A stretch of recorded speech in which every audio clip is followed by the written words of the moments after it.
नमस्कार दोस्तों, मेरा नाम है अजय प्रताप और आज मैं आपको बताने जा रहा हूँ मेटाबॉलिज्म ऑफ कार्बोहाइड्रेट के बारे में। जैसे कि गाइस लास्ट वीडियो में मैंने नॉर्मल मेटाबॉलिज्म के जनरल फीचर्स और मतलब मेटाबॉलिज्म होता क्या उसका एक ओवरव्यू दिया था और कैसे कैसे जो हमारे पॉलीसैकेराइड, लिपिड और प्रोटीन्स होते हैं ये पार्टिसिपेट करते हैं मेटाबॉलिज्म और फाइनली एनर्जी प्रोड्यूस करते हैं। ये एटीपी प्रोड्यूस हो रहा है।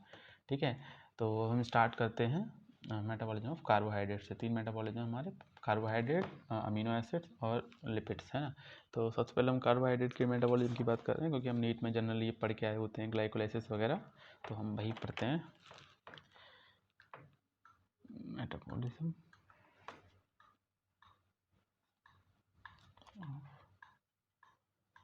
कार्बोहाइड्रेट। जनरली ग्लूकोज के बारे में पढ़ते रहते हैं हम इसमें। ठीक है, तो जो ग्लूकोज मेटाबॉलिज्म होता है वो जनरली ना तीन स्टेप्स में पढ़ेंगे हम इसको। ठीक है, एक तो हम पढ़ेंगे ग्लाइकोलाइसिस, दूसरी हम पढ़ेंगे लिंक रिएक्शन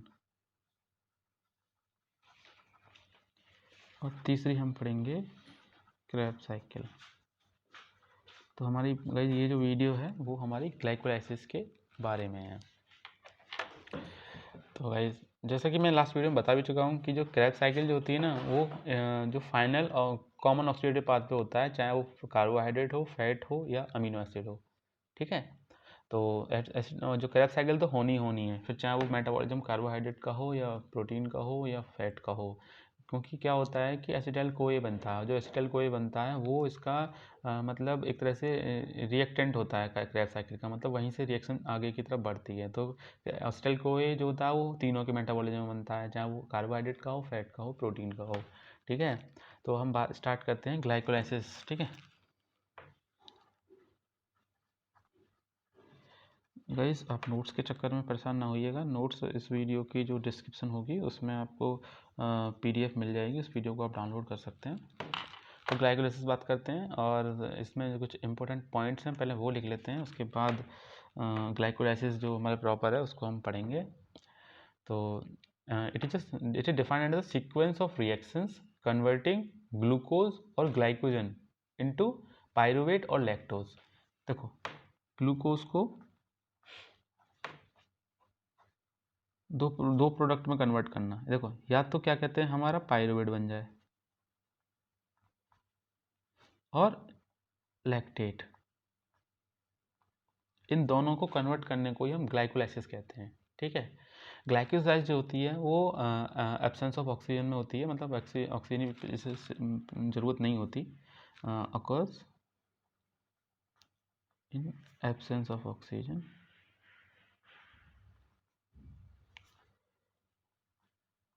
गाइस मैं बस वही पॉइंट लिख रहा हूँ जो नीट पीजी के पॉइंट ऑफ व्यू से इम्पोर्टेंट है।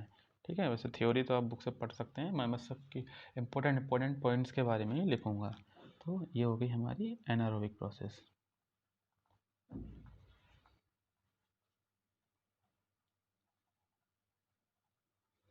ठीक है, अब क्या होता है कि एनारोबिक प्रोसेस तो पूरी ग्लाइकोलाइसिस है ही है, लेकिन ग्लाइकोलाइसिस के एंड में जो बनता है हमारा पायरुवेट, अगर वहाँ जाके एनारोबिक कंडीशन मेंटेन होती है, फिर भी एनारोबिक कंडीशन मेंटेन रहती है, तो जो पायरुवेट बनता है वो हमारा लैक्टिक एसिड में कन्वर्ट होता है। और अगर एरोबिक कंडीशन बनती है तो जो हमारा एसिटाइल कोई होता है, सॉरी गाइज थोड़ा डिस्टर्बेंस के लिए। तो क्या था, मैं क्या बताने जा रहा था कि जो एनारोबिक कंडीशन फ्री मेंटेन रहती है, लास्ट में जिसका फाइनल प्रोडक्ट होता है ना ग्लाइकोलाइसिस का, वो होता है हमारा पायरुवेट।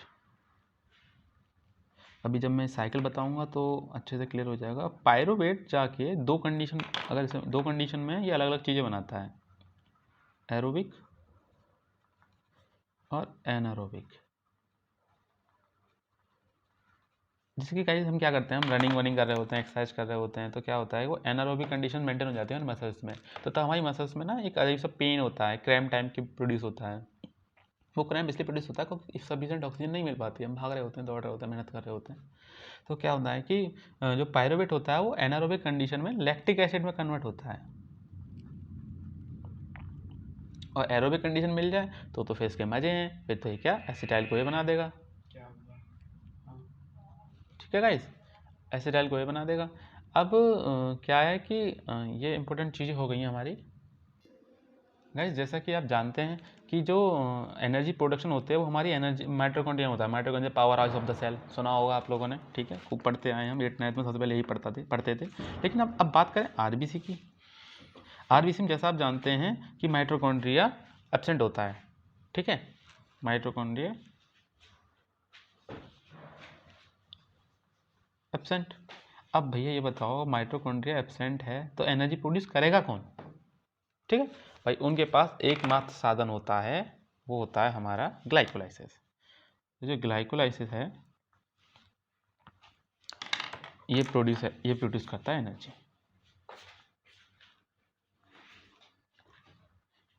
जिसमें कि माइटोकॉन्ड्रिया नहीं होता, ठीक है। और ये जो प्रोसेस होती है हमारी, ये ग्लाइकोलाइसिस जो होती है हमारी अकर्स इन साइटोप्लाज्म। ये आपको याद रखना चाहिए, याद रखना पड़ेगा वाइवा के पॉइंट ऑफ व्यू से, क्योंकि वाइवा में क्या होता है कि यही पूछते हैं कि ये रिएक्शन होती कहाँ है। रिएक्शन कोई नहीं पूछता, स्टेप्स कोई नहीं पूछेगा आपसे, सिर्फ यही पूछेगा कि हो कहाँ रही है, साइटोप्लाज्म हो रही है, माइटोकॉन्ड्रिया हो रही है, लिवर साइटोप्लाज्म में लिवर हो रही है या कहाँ हो रही है, ठीक है। तो ये समझ में आ गया आपके, आरबीसी में माइटोकॉन्ड्रिया एब्सेंट होता है तो हमें ग्लाइकोलाइसिस से ही एनर्जी प्रोडक्शन होता है। और जो ग्लाइकोलाइसिस होती है हमारी, वो ब्रेन के लिए बहुत ज़्यादा ज़रूरी होती है। क्यों होती है ज़रूरी? क्योंकि वो ग्लूकोज पे डिपेंडेंट रहता है, ठीक है। तो glycolysis is essential for brain. भाई ब्रेन को ग्लूकोज नहीं मिला तो सब बात खराब हो जाएगी ना।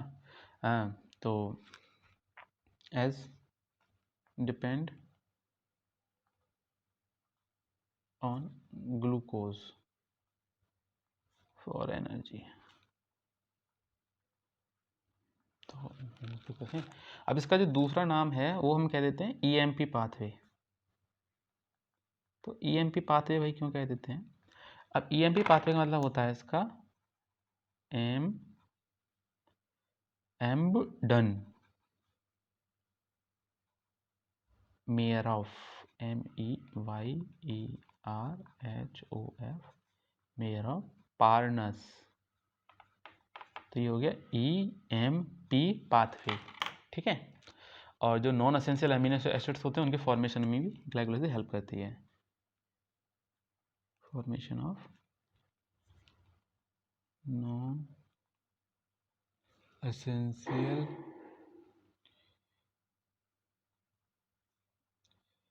अमीनो एसिड्स, ठीक है। अब गाइस होता क्या है कि हम बात करेंगे ग्लाइकोलाइसिस के बारे में। अब ग्लाइकोलाइसिस के बारे में इसकी स्टेप्स पढ़ने से पहले कुछ पॉइंट्स हैं, अगर वो भी आप थोड़ा दिमाग में रखेंगे तो आपको बहुत ज़्यादा आसानी हो जाएगी। तो वो हैं, एक तो ये तो आप बताइए सबको कि जो ग्लाइकोलाइसिस होती है वो 10 स्टेप की होती है, ठीक है। तो उसमें कुछ याद करने की ट्रिक्स हैं, वो लिख देता हूँ मैं यहाँ पे। इरिवर्सिबल स्टेप्स कौन से हैं? एटीपी यूटिलाइजेशन कहाँ हो रहा है, ठीक है। एटीपी जनरेशन कहाँ हो रहा है,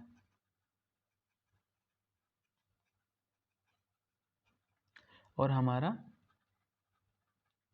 NADH2 जनरेशन कहाँ हो रहा है,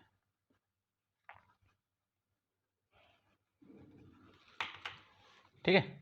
तो जब 10 स्टेप हैं तो उनमें से जो हमारा इरिवर्सिबल स्टेप्स होते हैं ना, वो होते हैं हमारे 1 3 एंड 10, 1 3 10। और जो एटीपी यूटिलाइजेशन होता है वो 1 और 3। एटीपी जनरेशन जो होता है वो होता है हमारा 7 और 10। और जो हमारा NADH2 जनरेशन होता है वो होता है हमारा 6th स्टेप पे। थोड़ा सा इनको दिमाग में रखा जाए तो काफ़ी चीज़ें आसान हो जाएंगी, है ना। और जो इसमें रेट लिमिट, हर एक जो साइकिल होती है या कुछ भी होता है उसमें ना एक क्या होता है इम्पोर्टेंट चीज़, रेट लिमिटिंग स्टेप।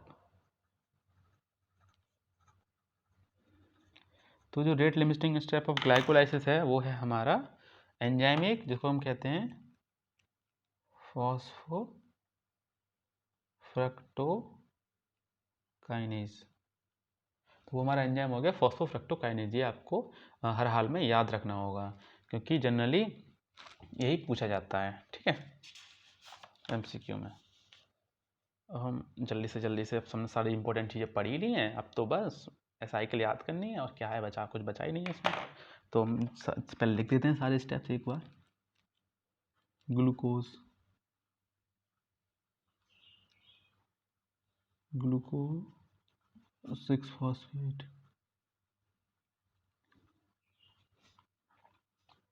फ्रक्टोज 6-फॉस्फेट,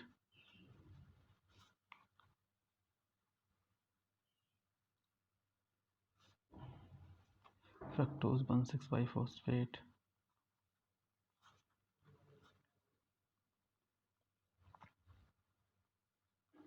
ये तो सब आप लोगों को याद ही होगा।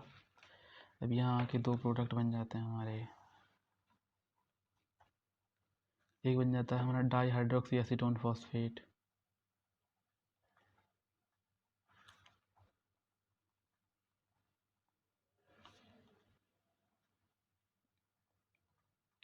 और एक बनता है हमारा ग्लिसरॉल्डिहाइड 3-फॉस्फेट।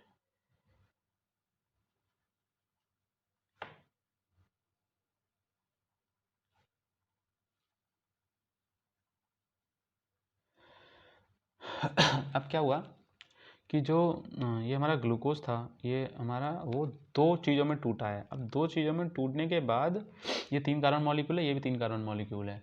तो ये अब एक इसमें एक वो चलेगा, हमारा पूरा स्टेप चलेगा। असल में वो इस एक में चल रहा है, ठीक है, लेकिन ये 2 मॉलिक्यूल बने हैं, ठीक है। अब 2 बने हैं तो ये जो स्टेप्स हमारे यहाँ के बाद वाले हैं वो सिर्फ 2 बार फॉलो होंगे। अभी तक जो चल रहा था ऊपर वो हमारा एक बार साइकिल वो चल रही है स्टेप्स, यहाँ से 2 बार चलेंगे क्योंकि ये 3 मॉलिक्यूल है, 2 बनेंगे ना मॉलिक्यूल, 6 से 3 के 2 मॉलिक्यूल। तो उसके बाद यहाँ बनेगा हमारा 1,3-बाइफॉस्फोग्लिसरेट,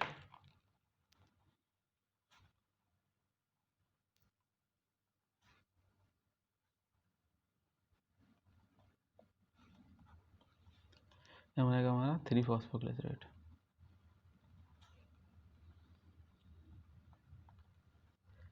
यहाँ बनेगा हमारा 2-फॉस्फोग्लिसरेट,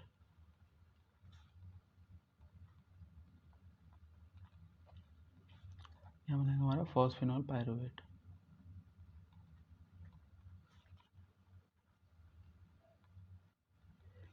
यहाँ बनेगा हमारा पायरुवेट। वैसे उसमें बहुत सारे एंजाइम्स हैं, वो आपको इतना याद करने की जरूरत नहीं है। जो इम्पोर्टेंट है वो मैं आपको बता दे रहा हूँ, सिर्फ वो आपको याद करने हैं हर हालत में। यहाँ पे जो होता है वो हमारा होता है हेक्सोकाइनेज, ठीक है। ये तो आप समझ रहे हैं, ग्लूकोज से फ्रक्टोज 6-फॉस्फेट बन रहा है तो आइसोमराइजेशन हो रहा है, तो यहाँ तो याद करने की जरूरत नहीं है, आइसोमराइज हो गया तो। अब देखो ये है rate limiting step, phosphate fructose six phosphate से फ्रक्टोज 1,6-बाइफॉस्फेट। तो यहाँ जो एंजाइम हमारा काम कर रहा है वो है हमारा फॉस्फोफ्रक्टोकाइनेज। मैं जिन पॉइंट्स पर ज़्यादा गौर कर रहा हूँ तो उनको आप थोड़ा सा मेमोराइज करने की कोशिश करिए, क्योंकि वही पॉइंट जनरली नीट पीजी में पूछे जाएंगे। और ये होता है हमारा यहाँ पे एल्डोलेज, यहाँ आइसोमरेज तो है ही इन दोनों के बीच में, ठीक है। अब एक यहाँ पे जो 2-फॉस्फोग्लिसरेट है वहाँ से फॉस्फिनॉल पायरुवेट बनता है, तो यहाँ एक एंजाइम काम करता है, वो होता है इनोलेज। ये इनोलेज एंजाइम किस लिए इंपॉर्टेंट है ये आपको जब मालूम पड़ेगा जब ग्लूकोज एस्टिमेशन करते हैं, ठीक है। जब ग्लूकोज एस्टिमेशन करते हैं तभी इनोलेज एंजाइम का काम आता है, और ये होता है हमारा पायरुवेट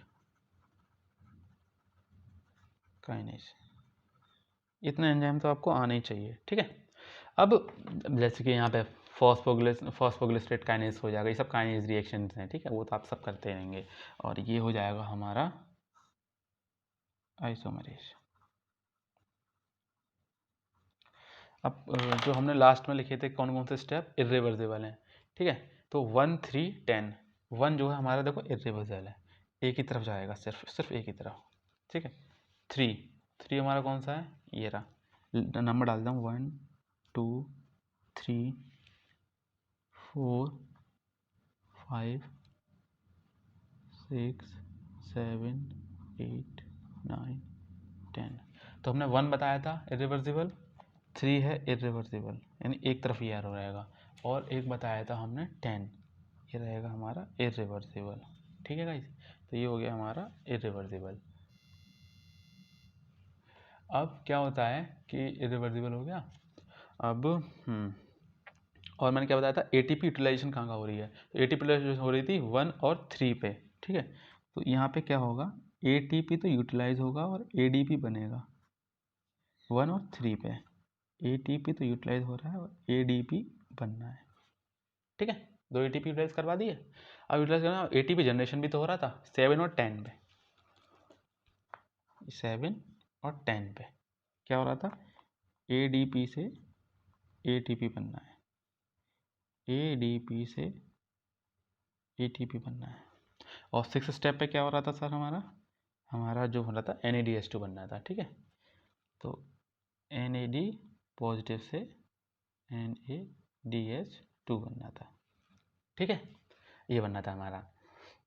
अब हाँ इतना ही था। इसमें जो हमारा ये फॉस्फोफ्रक्टोकाइनेज था, ये हमारा रेट लिमिटिंग स्टेप था, रेट लिमिटिंग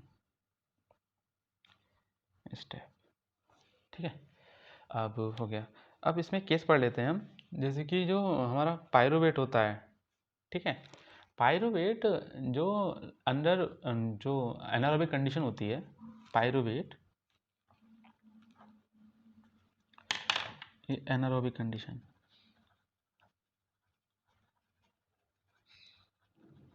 एनारोबिक कंडीशन में in the presence of enzyme lactate dehydrogenase, lactate dehydrogenase, in the presence of enzyme lactate dehydrogenase, ये कन्वर्ट हो जाता है हमारा, पायरुवेट हो जाता है कन्वर्ट हमारा लैक्टेट में, ठीक है। ये हमारा लैक्टेट में कन्वर्ट हो गया।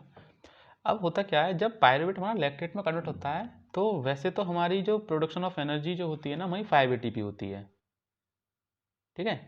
5 और 2 7 ATP, ठीक है।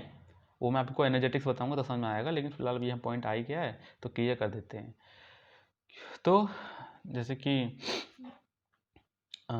ये देखिए, ये एक ATP यहाँ प्रोड्यूस हो रही है, एक ATP यहाँ प्रोड्यूस हो रही है, ठीक है। 2 ATP प्रोड्यूस हो रही है और हमारी देखो 2 ATP यूटिलाइज हो रही हैं, ठीक है। और ये जो रिएक्शन है हमारी, ये वाली, ये हमारी 2 बार फॉलो हो रही है, तो 2 ATP यहाँ प्रोड्यूस हो रही है, 2 ATP यहाँ प्रोड्यूस हो रही हैं, ठीक है। तो 2 और 2 4 ATP प्रोड्यूस हो रही हैं, 2 ATP यूटिलाइज हो रही है, तो नेट ATP कितनी रहेगी 2। तो जो एनारोबिक कंडीशन होती है इसमें से 2 ATP मिलती हैं। अब जो 2 ATP हमारी क्यों मिलती हैं एनारोबिक कंडीशन में, वो इसलिए मिलती हैं क्योंकि ये जो हमारा NADH2 होता है, जो कि हमारा फाइनली जाके 5 ATP देता है ETS में जाके, इलेक्ट्रॉन ट्रांसपोर्ट चेन ETC में जाके, है ना। लेकिन वो इस केस में यहाँ पे यूटिलाइज हो जाता है, ठीक है। एनारोबिक कंडीशन में जो NADH2 यहाँ बना था, वो इस रिएक्शन को फुलफिल करने के लिए यहाँ यूटिलाइज हो गया, तो भाई एनर्जी देगा कहाँ से, ठीक है। तो एनारोबिक कंडीशन में कम ATP निकलती हैं। अब वो कितनी निकलती हैं वो मैं एनर्जेटिक्स आपको बता रहा हूँ, ठीक है। तो हम बात करते हैं एरोबिक कंडीशन की, ये हम बात करते हैं एनर्जेटिक्स, एरोबिक कंडीशन।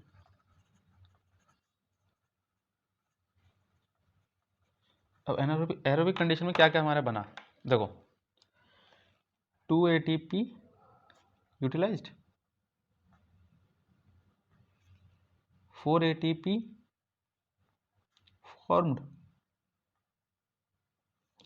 और 2 NADH2 फॉर्म्ड, हाँ।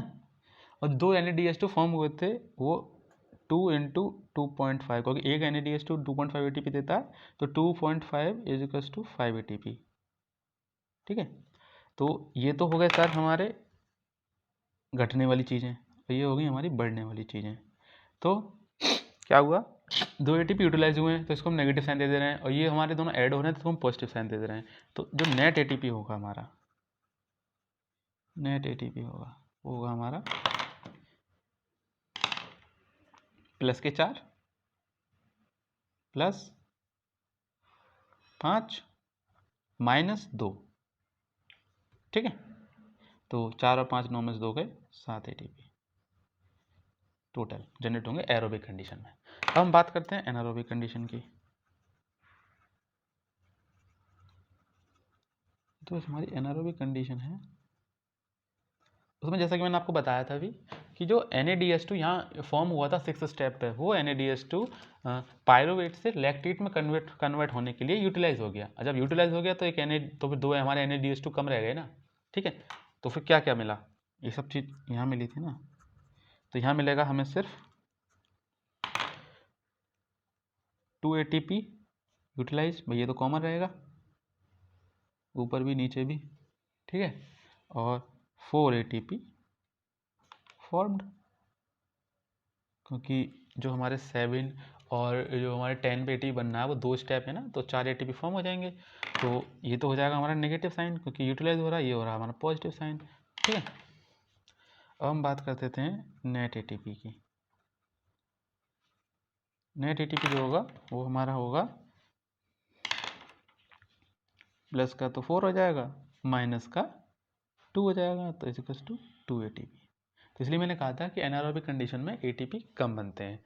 तो गाइस हम कवर कर चुके हैं ग्लाइकोलाइसिस को, एनर्जेटिक्स उसकी, और एनारोबिक कंडीशन और एरोबिक कंडीशन में क्यों ATP कम और ज़्यादा बनते हैं वो सब हम कवर कर चुके हैं। So thank you guys. अगर आपको मेरी वीडियो पसंद आई हो तो please like share and subscribe. Thank you.